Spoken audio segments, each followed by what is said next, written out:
everybody, welcome back to our mini-series Fighting Parkinson's.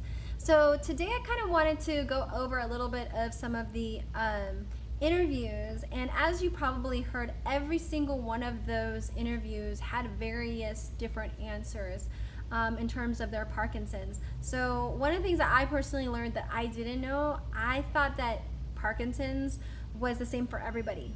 But what I have discovered is that each individual reacts to this disease very differently. And I think that's just so unbelievably mind-blowing that everyone could have, quote, Parkinson's, but no one really experiences Parkinson's the same way. They may have some similarities, but it's not the same. So one person may have festering in their feet, which is where like you see people kind of sort of stagger their feet as they're trying to walk.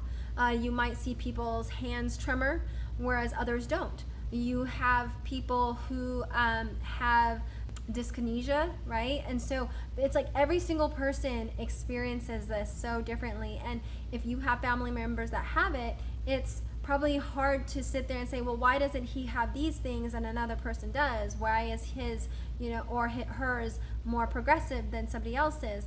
But it all really, I feel like, has a lot to do with lifestyle choices that were done years before.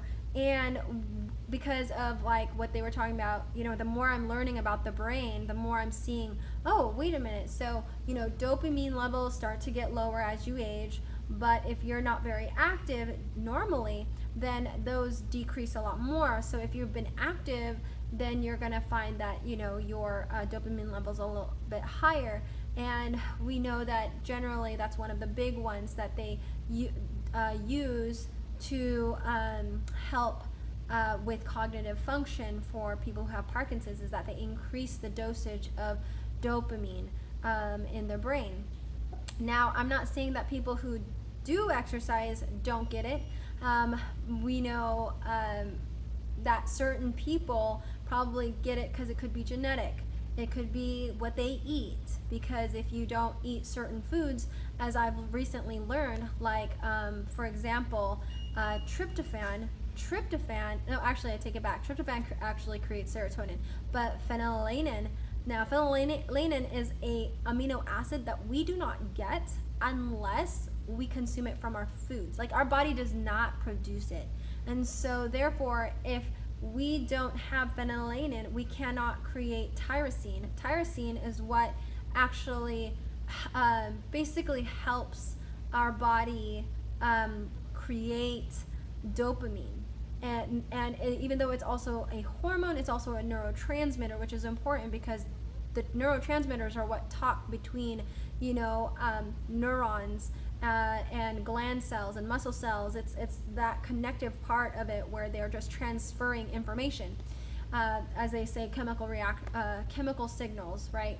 They're messengers. So if you don't eat properly, you're not going to be able to create these certain specific neurotransmitters. So it's one of those unique things that it's kind of like a catch-22, right? So if you're not eating the proper things, you can't create this, but if your body could create it, you need to have all these vitamins and minerals present to be able to create the thing. So it's so important to have a diversity of food, but it's also important to make sure that what you're doing now, you're trying to build the body up. And we have to think that sedentary lifestyle has a contributing correlation to Parkinson's, but also we've seen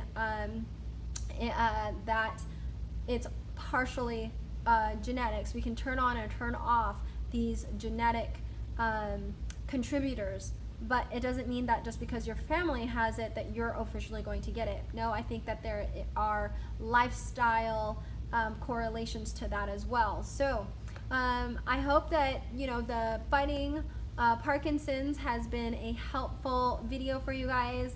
I'm hoping to get some more of these videos out that kind of show how different each person who has Parkinson's in terms of their movement. Like, some of you guys already saw in the video where some people have like a lot of stiffness in their shoulders, but the stiffness does not just correlate to just the shoulders. I mean, it's all the joints, and the big ones are actually in the spine.